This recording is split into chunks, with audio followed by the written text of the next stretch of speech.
Assalamualaikum warahmatullahi wabarakatuh. Bagaimana kabarnya anak-anak? Sehat? Alhamdulillah kita masih bisa diberi kesempatan untuk pada pertemuan ini pada pelajaran akidah akhlak.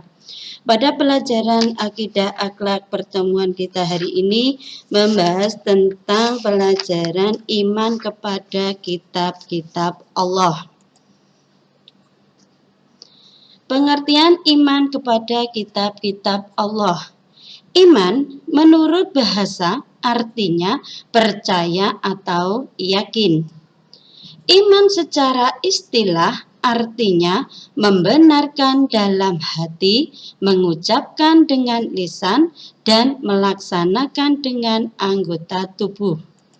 Jadi, iman kepada kitab-kitab Allah artinya mempercayai atau meyakini bahwa Allah menurunkan kitab-kitab kepada para nabi dan rasul agar dijadikan sebagai pedoman hidup.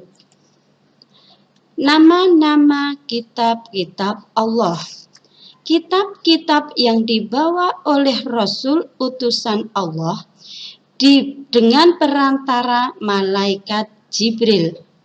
Kitab-kitab yang berisi ajaran yang dibawa oleh para nabi yang ditulis pada lembaran-lembaran yang disebut dengan suhuf, seperti yang diturunkan kepada Nabi Ibrahim alaihissalam dan suhuf Nabi Musa alaihissalam.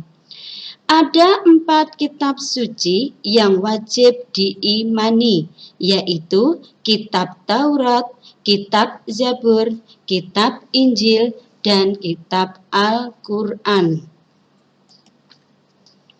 Sekarang, Rasul yang menerima kitab-kitab Allah.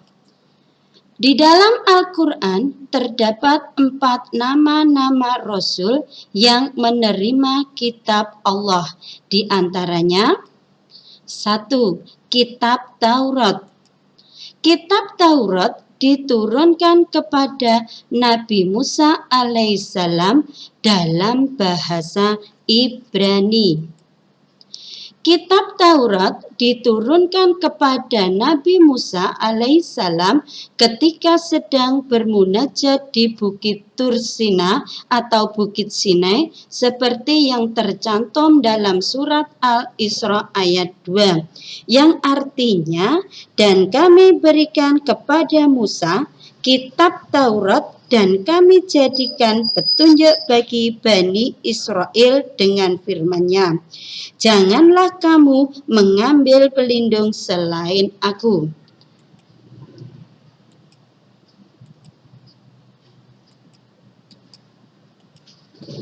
Yang kedua, kitab Zabur.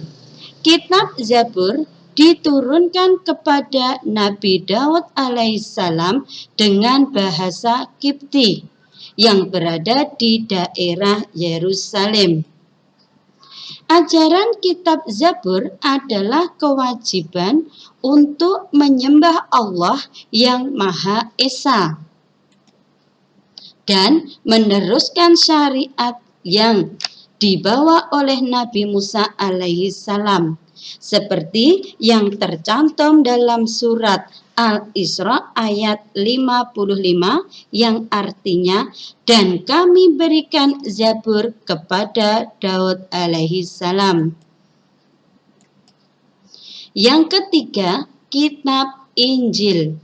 Kitab Injil diturunkan kepada Nabi Isa alaihissalam.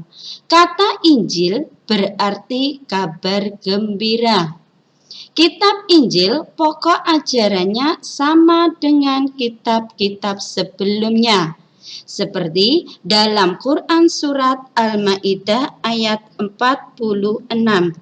Dan kami teruskan jejak mereka dengan mengutus Isa, putra Maryam, membenarkan kitab yang sebelumnya, yaitu Taurat.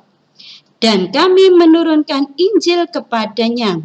Di dalamnya terdapat petunjuk dan cahaya, dan membenarkan kitab yang sebelumnya yaitu Taurat, dan sebagai petunjuk serta pengajaran untuk orang-orang yang bertakwa.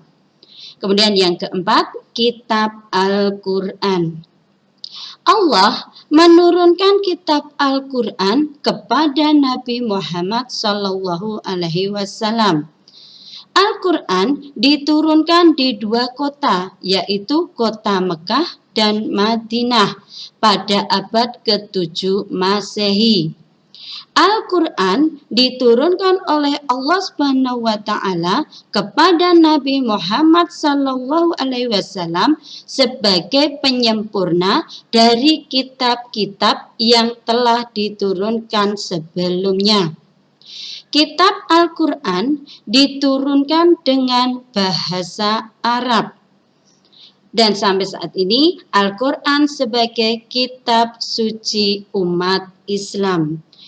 Kemudian cara beriman kepada kitab-kitab Allah. Di antaranya, 1. Mempercayai bahwa seluruh kitab datangnya dari Allah Subhanahu wa Ta'ala. 2. Mempercayai nama-nama kitab yang dijelaskan dalam Al-Quran. 3. Membenarkan berita-berita tentang kitab-kitab terdahulu dalam Al-Quran. 4. Mengamalkan hukum-hukum dari Al-Quran. Ya, sampai di sini dulu pertemuan pada hari ini pada pelajaran akidah akhlak. Untuk tugas anak-anakku semua, nanti kalian kerjakan An-Najah halaman 19 dan 20 sebagai latihan. Oke, sampai di sini dulu. Guru akhiri, wassalamualaikum warahmatullahi wabarakatuh.